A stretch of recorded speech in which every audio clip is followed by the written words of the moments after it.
Solar കേസിൽ പുതിയ വഴിത്തിരിവ്. സോളാർ കമ്മീഷൻ മുൻപാകെ അട്ടക്കുളങ്ങര ജയിൽ സൂപ്രണ്ട് ഹാജരാക്കിയത് തിരുത്തിയ ജയിൽ രജിസ്റ്റർ. സരിതയുടെ അമ്മയും ബന്ധുവും ജയിലിലെത്തിയ സമയം രജിസ്റ്റർ തിരുത്തി. സരിത മൊഴി മാറ്റുന്നതിന് മുൻപ് ജയിൽ DGPയും ജയിലിൽ എത്തിയിരുന്നു. രജിസ്റ്ററിൽ കൃത്രിമം കാട്ടിയതിൽ സോളാർ കമ്മീഷൻ അതൃപ്തി രേഖപ്പെടുത്തി. സോളാർ കമ്മീഷന് മൊഴി നൽകവെയാണ് അട്ടക്കുളങ്ങര വനിതാ ജയിൽ സൂപ്രണ്ട് നസീറ ബീവി വിസിറ്റേഴ്സ് ഇന്റർവ്യൂ രജിസ്റ്റർ ഹാജരാക്കിയത്. അട്ടക്കുളങ്ങര വനിതാ ജയിലിൽ സരിതയെ പാർപ്പിച്ചിരുന്ന കാലയളവിലെ സന്ദർശക രജിസ്റ്ററാണ് ജയിൽ സൂപ്രണ്ട് കമ്മീഷൻ മുമ്പാകെ ഹാജരാക്കിയത്. രജിസ്റ്ററിലെ പല പേരുകളും കീറിയിരുന്നതായും ഏടുകളിൽ ചിലത് ഇളക്കി മാറ്റിയതായും വ്യക്തമായി. രജിസ്റ്റർ റീബൈൻഡ് ചെയ്തതാണെന്ന് സൂപ്രണ്ട് കമ്മീഷനെ അറിയിച്ചു. സരിതയുടെ സന്ദർശകരുടെ കാര്യത്തിൽ ജയിൽ ചട്ടങ്ങൾ പാലിക്കപ്പെട്ടിട്ടില്ലെന്നും ജയിൽ സൂപ്രണ്ടിന്റെ മൊഴിയിൽ വ്യക്തമായി. 2013 ജൂലൈ 27 സരിതയുടെ മാതാവ് ഇന്ദിരയും ബന്ധു ആദർശും സരിതയെ ജയിലിൽ സന്ദർശിച്ചപ്പോൾ ആദർശിന്റെ തിരിച്ചറിയൽ രേഖകൾ ഹാജരാക്കിയില്ല. അത് ആദർശ് തന്നെ ആയിരുന്നോ എന്ന് തീർത്ത് പറയാൻ കഴിയില്ലെന്ന് സൂപ്രണ്ട് കമ്മീഷന് മൊഴി നൽകി. ഇവരുടെ സന്ദർശന സമയം തിരുത്തുകയും ചെയ്തിരുന്നു. അന്നു തന്നെയാണ് ജയിൽ DIG ഗോപകുമാറും ജയിലിൽ സന്ദർശനം നടത്തിയിരുന്നത്. ഇതിനുശേഷമാണ് സരിത മൊഴി മാറ്റിയത്. 2013 നവംബറിൽ ഫെനി ബാലകൃഷ്ണൻ, ബാഹുലയൻ എന്നീ അഭിഭാഷകരും സരിതയെ സന്ദർശിച്ചിരുന്നു. എന്നാൽ രജിസ്റ്ററിൽ ഈ വിവരം വൈറ്റ്നർ ഉപയോഗിച്ച് മായ്ച്ചു കളഞ്ഞതായി കണ്ടെത്തി. ഇത്തരത്തിൽ രജിസ്റ്ററിൽ നിരവധി തിരുത്തലുകൾ കണ്ടെത്തിയതിനെ തുടർന്ന് രജിസ്റ്റർ സൂക്ഷിക്കുന്നതിൽ ഗുരുതര വീഴ്ച സംഭവിച്ചതായി കമ്മീഷൻ വിലയിരുത്തി. KM Umesh, Kochi. People exclusive. Bar കോഴ കേസിൽ ധനമന്ത്രി KM മാണിക്കെതിരെ ശക്തമായ തെളിവുകളുണ്ടെന്ന് വെളിപ്പെടുത്തൽ. മാണി കോഴ ആവശ്യപ്പെടുന്നതിന്റെയും സ്വാധീനം ചെലുത്താൻ ശ്രമിക്കുന്നതിന്റെയും ശബ്ദരേഖ മാണിക്ക് അനുകൂലമായി മൊഴി നൽകിയ ബാർ ഉടമകളുടെ പക്കലുണ്ട് എന്നാണ് വെളിപ്പെടുത്തൽ. പീപ്പിൾ അന്വേഷണ സംഘത്തോട് സ്വകാര്യ സംഭാഷണത്തിൽ അന്വേഷണ ഉദ്യോഗസ്ഥൻ വിജിലൻസ് SP സുകേശനാണ് വെളിപ്പെടുത്തൽ നടത്തിയത്. ബാർ കോഴ കേസിൽ KM മാണിക്കെതിരെ വ്യക്തമായ തെളിവുണ്ടെന്നാണ് വിജിലൻസ് SPയുടെ വെളിപ്പെടുത്തൽ സാക്ഷ്യപ്പെടുത്തുന്നത്.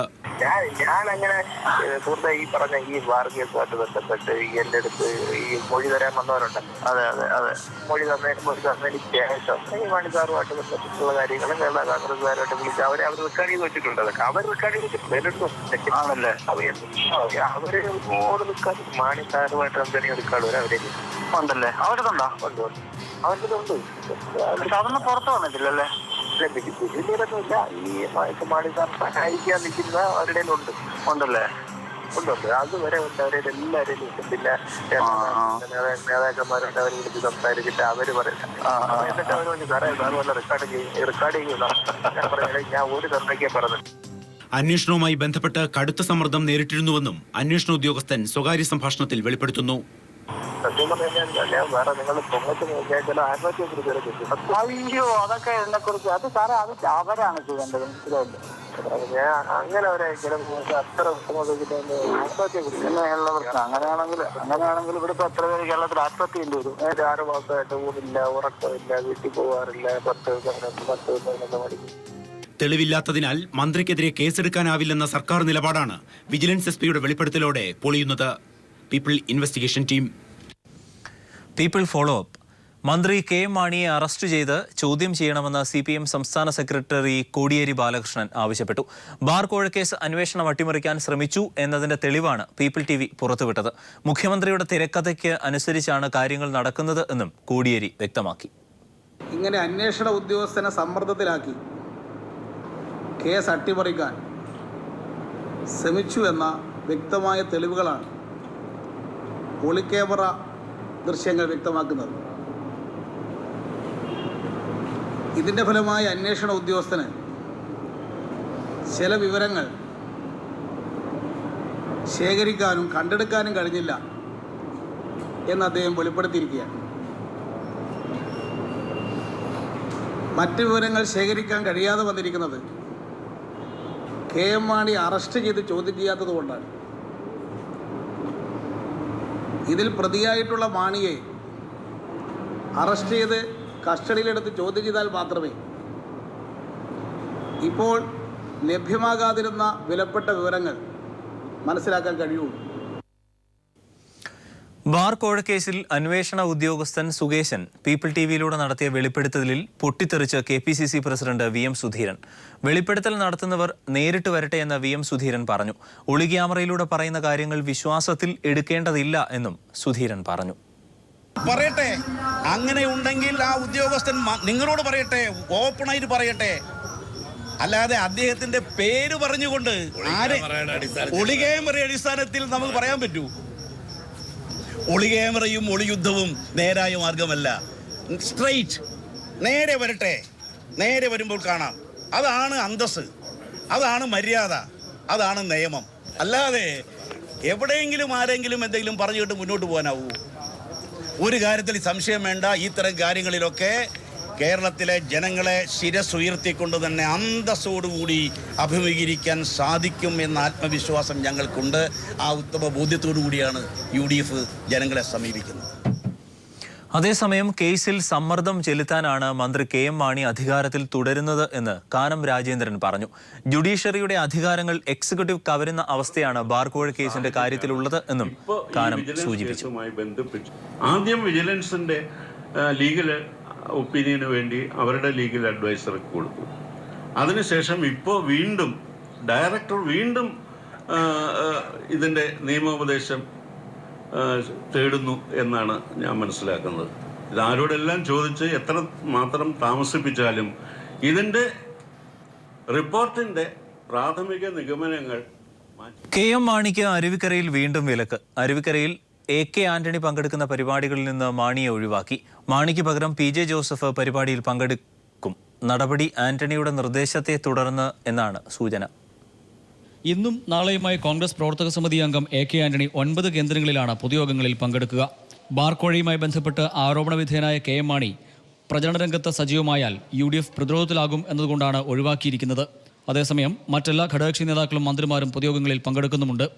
മുഖ്യമന്ത്രി ഉമ്മൻചാണ്ടി, KPCC അധ്യക്ഷൻ VM സുധീരൻ, മന്ത്രിമാരായ രമേശ് ചെന്നിത്തല, കുഞ്ഞാലിക്കുട്ടി, PJ ജോസഫ്, അനൂപ് ജേക്കബ്, ഘടകകക്ഷി നേതാക്കളായ NK Premendran, MP Veerendrakumar, A Azeez, Johnny Nelloor, CP John, Rajan Babu എന്നിവരുടെ എല്ലാം പേരുകൾ ഇന്ന് UDF പുറത്തിറക്കിയ നോട്ടീസിലുണ്ട്. KM മാണിയെ മാത്രം ഒഴിവാക്കി നിർത്തുന്നതിൽ കേരള കോൺഗ്രസ് മാണി ഗ്രൂപ്പിൽ ശക്തമായ പ്രതിഷേധമുയരുന്നുമുണ്ട്. തെരഞ്ഞെടുപ്പായതുകൊണ്ട് സംയമനം പാലിക്കാനാണ് നേതാക്കളുടെ തീരുമാനം. News bureau, Aruvikkara.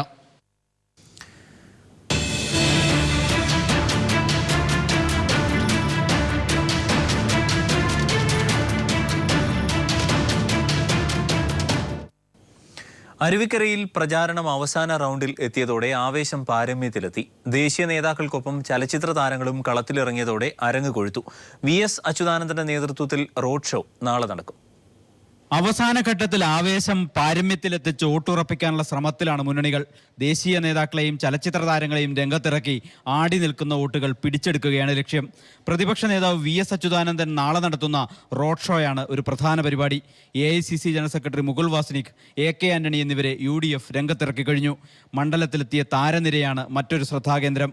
Innocent MP, Mukesh, KPSC ലളിത, ലെനിൻ രാജേന്ദ്രൻ, B ഉണ്ണികൃഷ്ണൻ, അനൂപ് ചന്ദ്രൻ തുടങ്ങി ഒരു താരനിര തന്നെ LDFന് വേണ്ടി പ്രചാരണ രംഗത്തുണ്ട്. പകരം UDF ഖുഷ്ബുവിനെയും BJP സുരേഷ് ഗോപിയെയും രംഗത്തിറക്കി. സംസ്ഥാന സർക്കാരിന്റെ അഴിമതിക്കെതിരെ ആഞ്ഞടിച്ചായിരുന്നു സുരേഷ് ഗോപിയുടെ പൊതുയോഗങ്ങളിലെ പ്രസംഗം. എല്ലാ പ്രതിപക്ഷ കക്ഷികളും ഒച്ചയെടുക്കുമ്പോൾ വളരെ ധാർഷ്ട്യത്തോടെയുള്ള ഭരണപക്ഷത്തിന്റെ മറുപടികൾ, അതിനുള്ള ചുട്ട അടിയായിരിക്കണം ഈ തെരഞ്ഞെടുപ്പില് വിജയിക്കുന്ന സ്ഥാനാർത്ഥിയുടെ ആ വിജയഘനം എന്ന് പറയുന്നത്.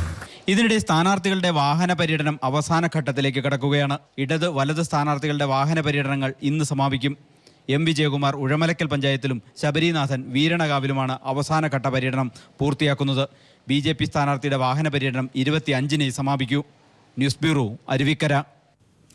തിരുവനന്തപുരത്ത് കേരള സർവകലാശാല യൂണിയൻ സെനറ്റ് തെരഞ്ഞെടുപ്പിന് ഇടെ സംഘർഷം. KSUക്കാർ SFI പ്രവർത്തകരെ മർദ്ദിച്ച ശേഷം MLA ഹോസ്റ്റലിനകത്ത് തമ്പടിച്ചു. KSU പ്രവർത്തകരെ അറസ്റ്റ് ചെയ്യണമെന്നാവശ്യപ്പെട്ട് മാർച്ച് നടത്തിയ SFI പ്രവർത്തകർക്ക് നേരെ പോലീസ് ലാത്തിചാർജ് നടത്തി. CPIM സംസ്ഥാന സെക്രട്ടറി കോടിയേരി ബാലകൃഷ്ണൻ സംഭവസ്ഥലത്ത് എത്തി. 56ഓളം KSU പ്രവർത്തകരെ പോലീസ് അറസ്റ്റ് ചെയ്തു. കേരള സർവകലാശാല യൂണിയൻ സെനറ്റ് തെരഞ്ഞെടുപ്പിനിടെയാണ് SFI KSU പ്രവർത്തകർ തമ്മിൽ സംഘർഷമുണ്ടായത്. SFI പ്രവർത്തകരെ മർദ്ദിച്ച ശേഷം KSU പ്രവർത്തകർ MLA ഹോസ്റ്റലിൽ ഒളിക്കുകയായിരുന്നു. പിന്നീട് MLA ഹോസ്റ്റലിലെ ക്യാന്റീനിലേക്ക് പോകുകയായിരുന്ന SFI വനിതാ UECമാരെയും KSU പ്രവർത്തകർ മർദ്ദിച്ചു. ഇതറിഞ്ഞെത്തിയ SFI പ്രവർത്തകരെ MLA ഹോസ്റ്റൽ കവാടത്തിൽ പോലീസ് തടയുകയും മർദ്ദിക്കുകയും ചെയ്തു. തുടർന്ന് KSU പ്രവർത്തകരെ അറസ്റ്റ് ചെയ്യണമെന്നാവശ്യപ്പെട്ട് SFI പ്രവർത്തകർ MLA ഹോസ്റ്റലിന് മുന്നിൽ ഉപരോധ സമരം നടത്തി. MLA ഹോസ്റ്റലിൽ KSU പ്രവർത്തകരെ ഒളിപ്പിച്ചത് നിയമവാഴ്ചയോടുള്ള വെല്ലുവിളിയാണെന്നും അക്രമകാരികൾക്കെതിരെ നടപടിയെടുക്കണമെന്നും സ്ഥലത്തെത്തിയ CPIM സംസ്ഥാന സെക്രട്ടറി കോടിയേരി ബാലകൃഷ്ണൻ പറഞ്ഞു. MLA-മാരുടെ സുരക്ഷത്തിന് ഭീഷണി ഉയർത്തക്ക വിധത്തിലാണ് ഈ അക്രമം നടത്തിയ ആളുകൾ കോൺഗ്രസ് MLA-മാരുടെ റൂമുകളിൽ കയറിയിരിക്കുന്നത്. നേരത്തെ ഇത്തരത്തിലുള്ള സംഭവങ്ങൾക്കെതിരെ കർശനമായ നടപടി നേരത്തെ സ്വീകരിച്ചതാണ്. ഇപ്പോൾ അതെല്ലാം തന്നെ ലംഘിച്ചുകൊണ്ടാണ് ഈ അക്രമകാരികൾ MLA ക്വാർട്ടേഴ്സിൽ കയറി ഇപ്പോൾ ഒളിഞ്ഞിരിക്കുന്നത്. പിന്നീട് SFI പ്രവർത്തകരെ മർദ്ദിച്ചവരെ MLA ഹോസ്റ്റലിൽ നിന്നും അറസ്റ്റ് ചെയ്ത് നീക്കിയ ശേഷമാണ് സമരം അവസാനിപ്പിച്ചത്. 56 KSU പ്രവർത്തകരെ പോലീസ് അറസ്റ്റ് ചെയ്തു. ഹൈബി ഈഡന്റേതുൾപ്പെടെയുള്ള കോൺഗ്രസ് MLA-മാരുടെ ക്വാർട്ടേഴ്സുകളിലാണ് ഇവർ ഒളിച്ചിരുന്നത്. News bureau, Thiruvananthapuram. മാറ്റിവെച്ച അഖിലേന്ത്യാ മെഡിക്കൽ പ്രവേശന പരീക്ഷ അടുത്ത മാസം 25-ന് നടത്തുമെന്ന് CBSE. കഴിഞ്ഞ മെയ് 3-ന് നടത്തിയ പരീക്ഷ സുപ്രീം കോടതി ചോദ്യപേപ്പർ ചോർച്ചയെ തുടർന്ന് റദ്ദാക്കിയിരുന്നു. ഓഗസ്റ്റ് 17-നകം ഫലപ്രഖ്യാപനം നടത്തണം എന്ന് സുപ്രീം കോടതി നേരത്തെ തന്നെ CBSEക്ക് നിർദ്ദേശം നൽകിയിട്ടുമുണ്ട്. കൊല്ലം തീരത്ത് കഴിഞ്ഞ 2 വർഷമായി നങ്കൂരമിട്ടിരിക്കുന്ന കപ്പലിൽ വെള്ളം കയറിയതിനെ തുടർന്ന് ജീവനക്കാരെ തീരത്തേക്ക് സുരക്ഷിതമായി മാറ്റി. കപ്പൽ മുങ്ങാനുള്ള സാധ്യത കൂടുതലാണ് എന്ന വിദഗ്ധ നിർദ്ദേശത്തിന്റെ അടിസ്ഥാനത്തിൽ പോർട്ട് വകുപ്പ് നടപടി ആരംഭിച്ചു. മുംബൈ സ്വദേശി ഹനുമന്ത റാവുവിന്റെ ഉടമസ്ഥതയിലുള്ള ഹൻസിത എന്ന മണ്ണുമാന്തി കപ്പലിന്റെ ഫോർപീക്കിലാണ് വെള്ളം കയറിയത്. കപ്പൽ മുങ്ങുകയാണെന്നും തങ്ങളെ രക്ഷപ്പെടുത്തണമെന്നാവശ്യപ്പെട്ട് കപ്പലിലെ ജീവനക്കാർ പോർട്ട് ഉദ്യോഗസ്ഥരുടെ സഹായം തേടുകയായിരുന്നു. തുടർന്ന് കോസ്റ്റൽ പോലീസ് 4 ജീവനക്കാരെയും കരയിലെത്തിച്ചു. ഹാർബർ, പോർട്ട്, മാരിടൈം ഉദ്യോഗസ്ഥർ ഉൾപ്പെട്ട വിദഗ്ധ സംഘം നടത്തിയ അന്വേഷണത്തിൽ കപ്പലിന്റെ ഫോർപീക്കിൽ അപകടകരമാം വിധം 6 അടിയോളം വെള്ളം കയറിയതായി കണ്ടെത്തി. വെള്ളം പമ്പ് ചെയ്ത് മാറ്റിയില്ലെങ്കിൽ കപ്പൽ മുങ്ങുമെന്ന് port officer Abraham Kuriakose People ന്യൂസിനോട് പറഞ്ഞു. ഇവിടുന്ന് മറൈൻ മെക്കാനിക്കൽ എഞ്ചിനീയറും പോർട്ട് കൺസർവേറ്റർ ഉൾപ്പെടെയുള്ള ഒരു ടീം തന്നെ പോയിട്ട് നമ്മൾ ഷിപ്പിലുള്ള കാര്യങ്ങൾ പരിശോധിച്ചു. അവർ പറയുന്നതനുസരിച്ച് അതിൽ അല്പം വെള്ളം കയറിയിട്ടുണ്ട്.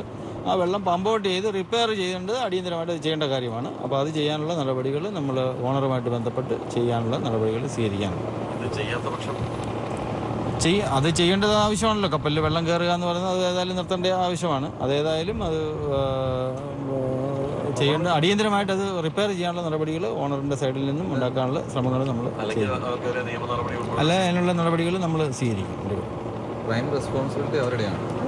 കൊച്ചി, കൊല്ലം തുറമുഖങ്ങളിൽ പോർട്ട് ഫീസ് ഇനത്തിൽ ലക്ഷങ്ങൾ കുടിശ്ശിക വരുത്തിയതിനെ തുടർന്നാണ് കഴിഞ്ഞ 2 വർഷമായി കപ്പൽ കൊല്ലം തീരത്ത് നങ്കൂരമിട്ടത്. 1 വർഷം മുമ്പ് ഹൻസികയെക്കുറിച്ച് ഞങ്ങൾ പറഞ്ഞിരുന്നു. അന്ന് അറ്റകുറ്റപ്പണി നടത്തി ഈ കപ്പലിൽ നിന്ന് ഇവിടുന്ന് പോയിരുന്നുവെങ്കിൽ തീർച്ചയായും ഈ കപ്പലിന് ഈ ദുർഗതി വരില്ലായിരുന്നു. കൊല്ലം കടലിൽ നിന്ന് ക്യാമറമാൻ പ്രമോദ് പന്നിയോടിനൊപ്പം രാജ്കുമാർ. സംസ്ഥാനം പകർച്ചപ്പനിയുടെ പിടിയിൽ. വിവിധ ജില്ലകളിൽ പകർച്ചപ്പനി ബാധിച്ച 100 കണക്കിന് ആളുകളാണ് ചികിത്സ തേടിയിരിക്കുന്നത്. ഇതിനിടെ തൃശൂരിൽ കരിമ്പനി സ്ഥിരീകരിച്ചു. തലസ്ഥാനത്ത് ചെള്ളുപനിയും ഡെങ്കിപ്പനിയും വ്യാപകമാവുകയാണ്. H1N1 പനിക്കും ശമനമില്ല. കുരങ്ങുപനി, H1N1, ഡെങ്കിപ്പനി, ചെള്ളുപനി എന്നിവയ്ക്ക് പിന്നാലെയാണ് സംസ്ഥാനത്ത് കരിമ്പനി സ്ഥിരീകരിച്ചത്. തൃശൂർ മുള്ളക്കര സ്വദേശി ബാബുവിനെ മെഡിക്കൽ കോളേജ് ആശുപത്രിയിൽ പ്രവേശിപ്പിച്ചു. രോഗബാധ സംശയിക്കുന്ന മറ്റു 2 പേർ നിരീക്ഷണത്തിലാണ്. രോഗാണു ശരീരത്തിൽ കയറിയ ത്വക്കിന് കറുപ്പ് നിറം ബാധിക്കുന്ന രോഗമാണ് കരിമ്പനി. കലാസാർ എന്നറിയപ്പെടുന്ന കരിമ്പനി ബാധിച്ച് പ്രതിവർഷം 50,000-ലേറെ പേരാണ് മരിക്കുന്നത്. 2012-ന് ശേഷം ആദ്യമായാണ് സംസ്ഥാനത്ത് കരിമ്പനി റിപ്പോർട്ട് ചെയ്യുന്നത്. പനി, വിളർച്ച, തൂക്കക്കുറവ്, ക്ഷീണം, ലിവർ ആൻഡ് സ്പ്ലീനും വലുതാവുക, ചിലപ്പോൾ കഴലയ്ക്ക് വീക്കം, ഇത്തരമാണ് രോഗലക്ഷണം. ജില്ലയിലെ മുള്ളൂർക്കര പഞ്ചായത്തിൽ ഒരു പുരുഷനാണ് ഇപ്പോൾ ഈ കരിമ്പനി അഥവാ കാലാസാർ എന്നുള്ള രോഗം സ്ഥിരീകരിച്ചിട്ടുള്ളത്. 2012-ൽ 6 പേർക്ക് രോഗബാധ കണ്ടെത്തിയതിൽ ഒരാൾ മരിച്ചിരുന്നു. H1N1, ഡെങ്കിപ്പനി, ചെള്ളുപനി, കുരങ്ങുപനി എന്നിവയും സംസ്ഥാനത്ത് പടർന്നു പിടിക്കുകയാണ്. 6 മാസത്തിനിടെ 399 പേർക്കാണ് H1N1 സ്ഥിരീകരിച്ചിരിക്കുന്നത്. ഇതിൽ 48 പേർ മരിച്ചു. ജൂൺ മാസത്തിൽ മാത്രം 11 പേരാണ് H1N1 ബാധിച്ച് മരിച്ചത്. 1134 പേർക്ക് ഡെങ്കിപ്പനി ബാധിച്ചു. ഇതിൽ 11 പേർ മരിച്ചു. തലസ്ഥാന ജില്ലയിൽ ചെള്ളുപനിയും ഭീതി പടർത്തുകയാണ്. 387 പേർക്കാണ് രോഗബാധ കണ്ടെത്തിയത്. 97 പേർക്ക് കുരങ്ങുപനി കണ്ടെത്തിയതിൽ 11 പേർക്ക് ജീവൻ നഷ്ടമായി. മഴക്കാല രോഗങ്ങൾക്ക് പുറമെ പകർച്ചപ്പനികളും പടർന്നു പിടിച്ചതോടെ സർക്കാരിന്റെ പ്രതിരോധ പ്രവർത്തനങ്ങൾ താളം തെറ്റിയതായി ആക്ഷേപമുയർന്നു. News bureau, Thrissur. മദർ തെരേസയുടെ പിൻഗാമി സിസ്റ്റർ നിർമ്മല അന്തരിച്ചു. കൊൽക്കത്തയിലായിരുന്നു അന്ത്യം. 81 വയസ്സായിരുന്നു. മിഷണറീസ് ഓഫ് ചാരിറ്റീസിന്റെ സുപ്പീരിയർ ജനറൽ ആയി പ്രവർത്തിച്ചിട്ടുണ്ട്. 1997-ൽ ചുമതല ഏറ്റെടുത്ത സിസ്റ്റർ നിർമ്മല 2009-ൽ സ്ഥാനമൊഴിയുകയുണ്ടായി. 2009-ൽ രാജ്യം പത്മവിഭൂഷൺ നൽകി ആദരിച്ചു.